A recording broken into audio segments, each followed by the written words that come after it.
नमस्ते मित्रांनो, मागील भागात आपण पाहिले मालतीबाईंना उशिरा जाग येते. आता पुढे. मालतीबाईंनी श्वेताला थोपटत म्हटलं, कष्ट तर करावेच लागतात बाई माणसाला. नोकरी आणि घर सांभाळताना कसरत झाली, हेळसांड झाली, तब्येतीची पण. हे असं होणारच. एकट्याच्या पैशानं का 8 जणांचा संसार ओढणं जमलं असतं? केव्हा कशी नोकरी लागून गेलेलं कळलं नाही. पुढं तर घरी बसणं कठीण जातं असे ग. सवय फार वाईट. शाळा, मुली, पुस्तकं, वह्या, ती शाळेची इमारत. श्वेता, तुमच्या इतकं मला त्यांच्याविषयी वाटतं बघ. आमच्यापेक्षा कदाचित काकणभर जास्तच.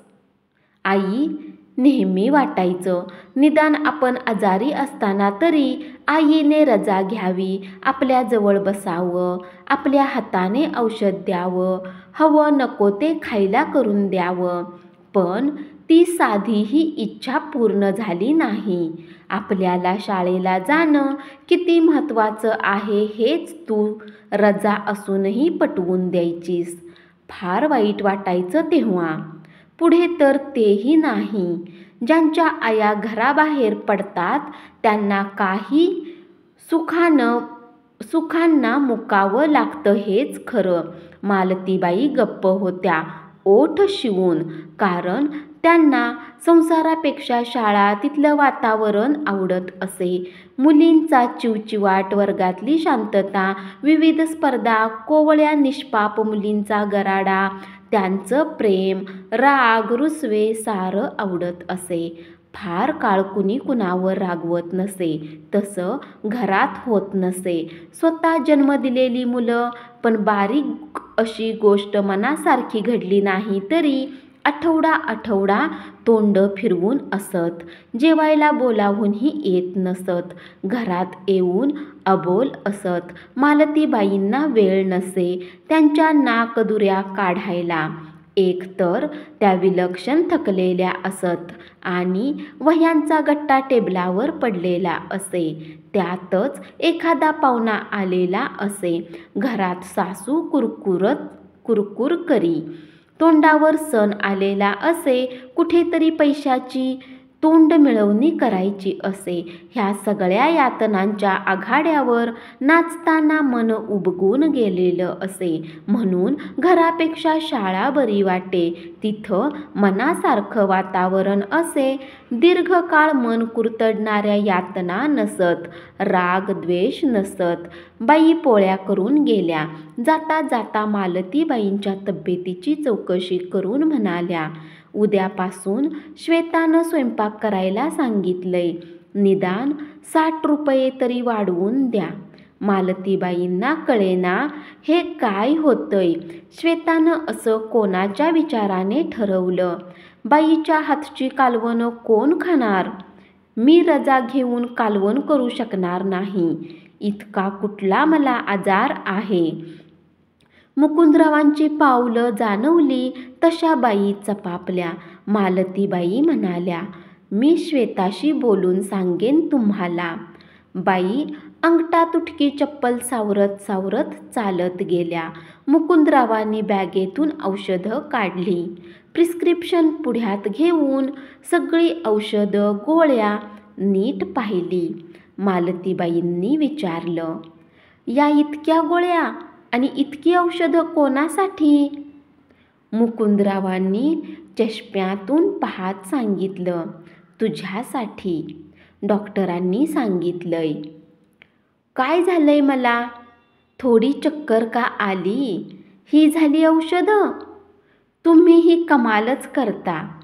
बारीकसं चिडून मुकुंदराव म्हणाले, मला वेड्यात काढणं पुरे. तुझं सदा आपल्या मनासारखं वागणं. थोडा इतरांचा विचार करीत जा. पुरे झाली नोकरी आता. घरी बस, घर सांभाळ. मालतीबाईंनाही रागच आला. त्या फणफणत म्हणाल्या, घरी बसून का 4 वर्षावर पेन्शन आलंय? माझं तेवढं झालं की आहेच घरी बसणं. इतके दिवस नोकरी केली, असं तोंड लपवून घरी बसू? मध्येच मला मानाने घरी बसू द्या. क्षणात त्यांच्या डोळ्यातले भाव बदलले. ते भावूक झाले. एक स्वप्न स्वच्छ पांढऱ्या कबुतरांचं स्वरूप घेऊन तरंगत मनात उतरलं. शाळा, मुली, सहशिक्षिका, निरोप समारंभ, आसव, हुंदके, हारतुरे, फुलं, भेटी आणि स्वतःच्या देहाचं पीस होणं. देहाच्या जडत्वाचा विसर पडला. त्यांच्या नकळत त्यांचे डोळे वाहत होते. देहमानानं घरी नसणं कसं शक्य नाही, असंभव आहे हे जाणवत होतं. शरीर साथ देत नव्हतं. अलीकडे शिकवताना हातापायांना घाम फुटायचा, गरगरायचं, छातीतील धडधड वाढायची, डोळ्यापुढे अंधार पसरायचा, श्वास गुदमरायचा. असं महिन्यातून एकदा तरी व्हायचंच. पण त्यांनी कुणाला सांगितलं नव्हतं. आपल्याच देहाविषयी तक्रार करणे त्यांना कमीपणाचे वाटायचं. मुकुंदरावांनी मालतीबाईंच्या खांद्याला स्पर्श केला आणि ते म्हणाले, मालती, तुला यातलं काही सांगायचं नाही असं ठरवलं होतं, पण ते जमणं शक्य दिसत नाही. तू फार हट्टी आहेस. तुला सांगायलाच हवं नाही तर मी ऑफिसला गेल्यावर रिक्षा करून शाळेला जाशील. तुझ्या उत्साहाचा भरवसा वाटत नाही. किती अलिप्तपणे दुसऱ्या नोकरी करतात सांग ना. मी का शाळेत जायचं नाही? भाबड्या स्वरात मालतीबाईंनी नवऱ्याकडे पाहत विचारलं. मुकुंदरावांनी आवंडा गिळला. थोडी मनाची तयारी केली. मग त्यांनी बोलायला सुरुवात केली. त्या दिवशी डॉक्टरांचं म्हणणं, तुला हार्ट अटॅक आला होता. थोडा गंभीरच होता, पण निभावलं. सगळ्यांनी धावाधाव केली, उपचार केले म्हणून संकट टळलं. मालतीबाईंना बातमी ऐकून आनंद झाला. त्यांचा चेहरा फुलून आला. खरं तर त्यांच्या मृत्यूची ती नांदी. पण त्यांना वाटलं, वर्गात कविता शिकवता किती छान झालं असतं. ह्यापेक्षा वेगळे मरण कुठल्या शिक्षकाला आवडेल? का वाचलो आपण? कुणी वाचवलं आपल्याला? मुकुंदराव गंभीरपणे बोलत होते. डॉक्टरांनी सांगितलं, झाली ती सेवा पुरे, आता घरी बसा. कारण ताण पडला तर पुन्हा केव्हाही. त्यांना शब्द उच्चारावेसे वाटेनात. गळा भरून आला. इतके आपण यांना हवे होतो असे तर गेल्या 40 वर्षात कधीच तीव्रतेने जाणवलेलं नव्हतं. बरोबरीने घरात पैसे आणणारं मशीन अशीच यांची आपल्याबाबत विचारसरणी असणार. शरीरच थकलेलं, शांत होतं. तोवर विश्रांती बरी वाटत होती. दिवसांनी तब्येतीवर तजेला चढत होता. बाईंना सर्व स्वयंपाक लावलेला होता. शिवाय धुणे, भांडी, घर झाडणे वगैरेची बाई होती. श्वेता नोकरीस लागली होती. अजून 5 वर्ष नोकरी होती. तोपर्यंत BCom होऊन श्यामही कुठेतरी लागला असता. घराला त्यांच्या कमावण्याची तशी निकड नव्हती. शिवाय एखाद्या वर्षात ह्यांची पेन्शन मंजूर होणार होती. प्रॉव्हिडंट फंड मिळणार होता. 20,000वर ग्रॅज्युइटीही मिळणार होती. श्वेताचं लग्न, श्यामचं लग्न झालं की जबाबदारी संपणार होती. राहतं छोटंसं स्वतःचं घर होतं. पण दिवसभराचा वेळ मालतीबाईंना खायला उठे. झोपून किती झोपणार? शिवाय झोपून रात्री काय करणार? अंधार वाचत बसणार? झोपलेल्या इतरांचे घोरणं ऐकत राहणार? या आजाराने एक झालं होतं. श्याम त्यांच्या अजूनच जवळ आला होता. वेळ असेल तेव्हा घरी असायचा. त्यांच्याशी बोलायचा. बाहेरून येताना फळं आणायचा, रस काढून द्यायचा, वाचायला पुस्तक आणून द्यायचा. श्वेताला मालतीबाई म्हणाल्या, श्वेता, बाईंना ह्या तारखेपासून फक्त पूर्वीसारख्या पोळ्या करू दे. मी करेन वरचा स्वयंपाक. वेळ तरी जायला हवा ना. काही नको. उद्या त्या पुन्हा सांगितल्यावर पूर्ण स्वयंपाक थोडाच करणार आहेत. शिवाय माझं ऑफिस असतं. नुसते प्रश्न नकोत निर्माण करू. नकोस सांगितलं तर घे विश्रांती. श्वेताच्या बोलण्यातला तुसडेपणा त्यांना पोचून गेला. त्यातून उसासल्या. काय आणि कसं बोलावं त्यांना उमजेना. रिकामा वेळ भूतासारखा पाठी लागत होता.